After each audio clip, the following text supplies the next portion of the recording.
فوج کا اس بات کو ایکسیپٹ کرنا کہ 70 سال سے سیاسی مداخلت کر رہے ہیں جو ایک غیر آئینی کام ہے، یہ غیر آئینی ہونا ہمیں پہلے دن سے بھی پتہ ہے، آپ کو بھی پتہ ہے، آئین کے اندر لکھا ہوا ہے وہ نہیں کر سکتے، لیکن یہ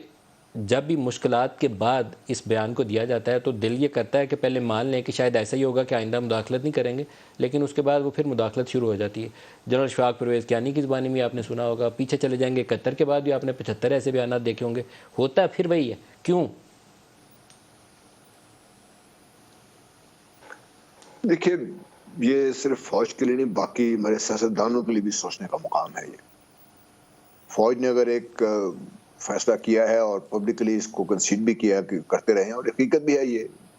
ڈائریکٹلی ماشاء اللہ بھی لگتے رہے ہیں فوج میں، تو اس سے انکار تو ممکن نہیں ہے، لیکن اس چیز سے بھی انکار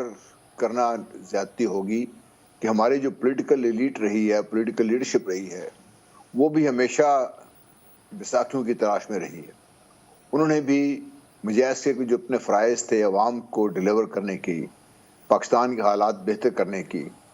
اس کے بجائے اپنے چھوٹے چھوٹے مفادات کے دائرے میں کھیلتے رہے ہیں، آپس میں لڑتے رہے ہیں، اور اپنے مفادات کے دائرے سے باہر نہیں نکلے۔ تو یہ سب ایک جو سچویشن اس وقت ملک کو درپیش ہے، اس میں فوج کا قصور تو جن باجوہ نے مان لیا کہ باقی پولیٹیکل لیڈرشپ بھی اگر مان لے سارے کو اور بیٹھ کے ہم یہ فیصلہ کر لیں کہ فوج اپنا کام کرے، بالکل ٹھیک ہے، کرنا چاہیے، فوج کو اپنا کاموں سے باہر نہیں آنا چاہیے، اور سیاسی لیڈرشپ بھی جو ان کا مین کردار ہے، جو مین کا فرض ہے، یا جس وعدے پر مجھے وعدہ میرے ساتھ کر کے آتے ہیں، وہ اگر اس طرف وہ توجہ دیں اور عوام کی بہتری کے لیے کام کریں تو عوام خود ہی فوج کا رستہ روک دے گی، پھر فوج کو آگے آنے نہیں دے گی عوام اس سے، کیونکہ جب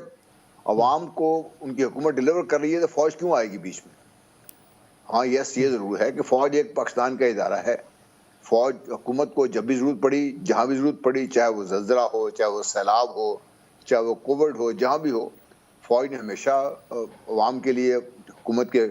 حکم پہ لبیک کہا ہے، اور آئندہ بھی کرے گی، وہ کرتے رہنا چاہیے، اسی ملک کا ادارہ ہے، لیکن اسی سر ملک کیا کے لیے آئندہ ہے۔ سے مداخلت رک جائے گی، یا یہ ویسا ہی بیان ہوگا کہ جیسے جنرل پرویز مشرف کے بعد جنرل کیانی نے دیا، یا جیسے کسی اور مشکلات کے بعد کسی ہم فارمر آرمی چیف یا 70s میں بھی ایک آدھ دفعہ آپ کو سننے میں مل گیا ہوگا، لیکن کیا ویسے ہی ریپیٹیشن نہیں ہے؟ مجھے تو لگتا ہے کہ یہ 2-4 سال کے بعد میں اور آپ دوبارہ شاید کوئی ایسی ٹاپک اگر اللہ نے زندگی دی تب تک تو پھر نہ ڈسکس کر رہے ہو، مجھے تو اس بات کا خوف آتا ہے۔